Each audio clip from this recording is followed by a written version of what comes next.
Teman-teman grade 4, mari kita perhatikan gambar berikut ini. Gambar masjid tersebut merupakan salah satu peninggalan yang terkenal dari salah satu wali Songo, yaitu Sunan Kudus. Oleh karena itu, masjid tersebut dinamai Masjid Menara Kudus. Nah, apakah kalian tahu kisah keteladanan wali Songo yang lainnya? Untuk mengenal lebih dalam lagi tentang siapa itu wali Songo dan sikap teladan apa yang kita bisa ambil dari mereka, yuk kita simak penjelasan berikut ini. Assalamualaikum warahmatullahi wabarakatuh. Hai teman-teman grade 4 yang soleh dan soleha, bagaimana kabarnya? Semoga semuanya selalu sehat dan tetap semangat dalam belajarnya. Sebelum kita mengawali pelajaran, mari kita berdoa terlebih dahulu. Bismillahirrahmanirrahim. Rabbi zidni ilma warzuqni fahma. Teman-teman, kali ini kita akan mempelajari tentang kisah keteladanan wali Songo. Setelah mempelajari materi ini, diharapkan teman-teman mampu memahami kisah keteladanan wali Songo dan mampu menceritakan kisah keteladanan wali Songo. Yang pertama, Sunan Gresik atau Maulana Malik Ibrahim. Maulana Malik Ibrahim disebut juga Sunan Gresik atau Sunan Tandes. Beliau dilahirkan di Samarkand, Asia Tengah dan wafat di desa Gapura, Gresik. Kisah keteladanannya ialah semangatnya dalam mendakwahkan Islam. Sunan Gresik banyak membela rakyat Jawa yang tertindas oleh Majapahit. Ia juga mengajarkan cara baru bercocok tanam. 2. Sunan Ampel atau Raden Rahmat. Sunan Ampel atau Raden Rahmat dianggap sesepuh oleh para wali lainnya. Makam Sunan Ampel terletak di dekat Masjid Ampel, Surabaya. Kisah keteladanan yang menarik ialah ketika Sunan Ampel berdakwah kepada Prabu Brawijaya.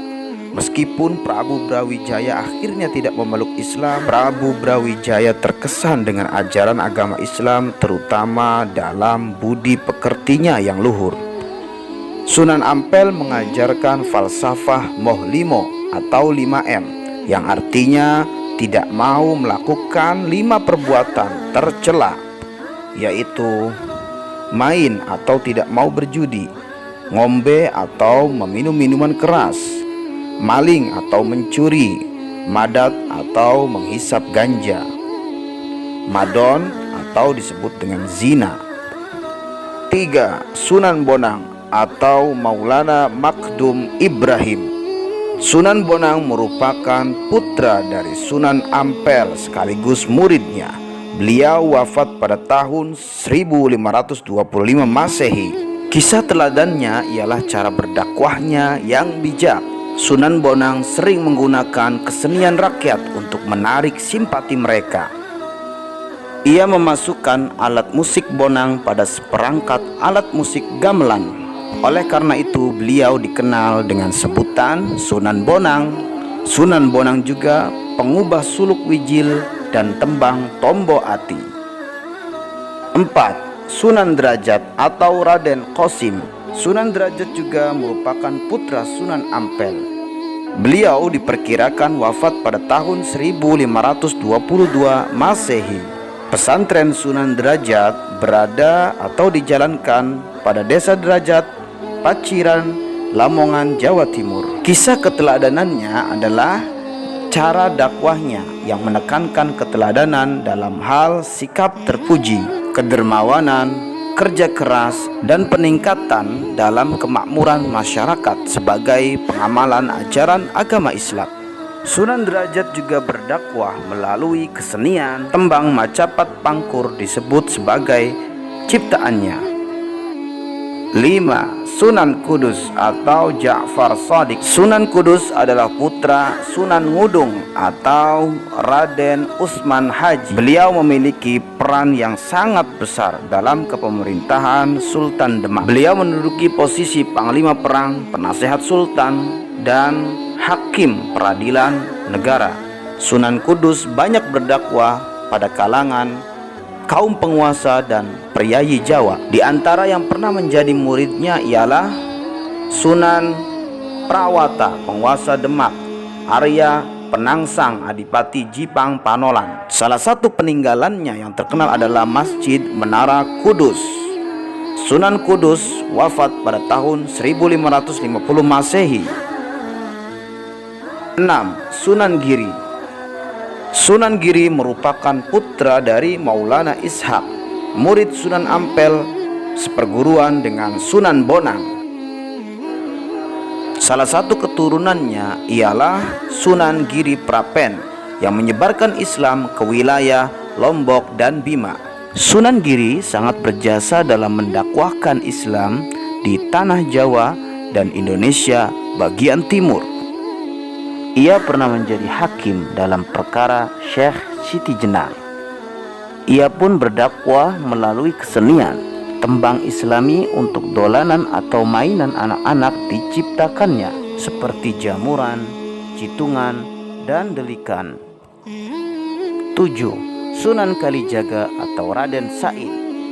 Sunan Kalijaga adalah putra Adipati Tuban yang bernama Tumenggung Wilatikta atau Raden Sahur atau Sayyid Ahmad bin Mansur atau Syekh Subakir. Ia adalah murid Sunan Bonang.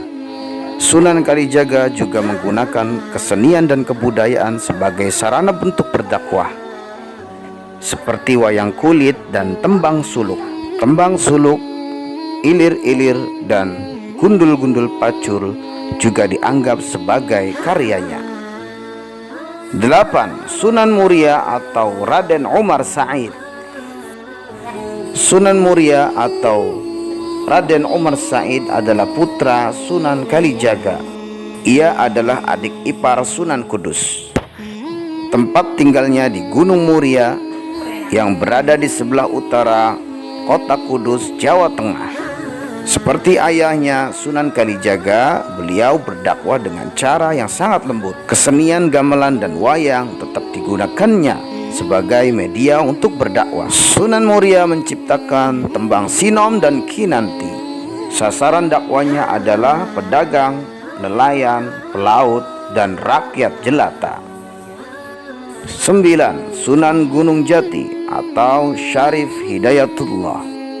Sunan Gunung Jati atau Syarif Hidayatullah adalah putra dari Syarif Abdullah Umdatuddin. Ia berjasa mengembangkan kota Cirebon sebagai pusat dakwah dan kepemerintahannya, menjadikan Kesultanan Cirebon.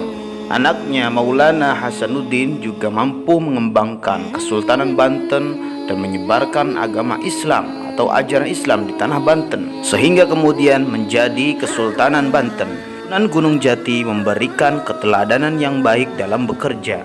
Beliau sering mengikuti musyawarah dengan para wali lainnya di Masjid Demak. Pada pembangunan Masjid Agung Sang Cipta Rasa Cirebon pada tahun 1480 Masehi, Sunan Gunung Jati melibatkan banyak pihak, termasuk para wali lainnya dan sejumlah tenaga ahli yang dikirim oleh Raden Fatah. Alhamdulillahirrabbilalamin. Materinya sudah selesai teman-teman. Semoga dengan ini teman-teman sudah bisa memahami kisah teladan Wali Songo dan mampu menceritakan kisah teladan Wali Songo. Untuk tugasnya silakan teman-teman buat video teman-teman sedang menceritakan salah satu kisah teladan Wali Songo tersebut. Demikian, wassalamualaikum warahmatullahi wabarakatuh.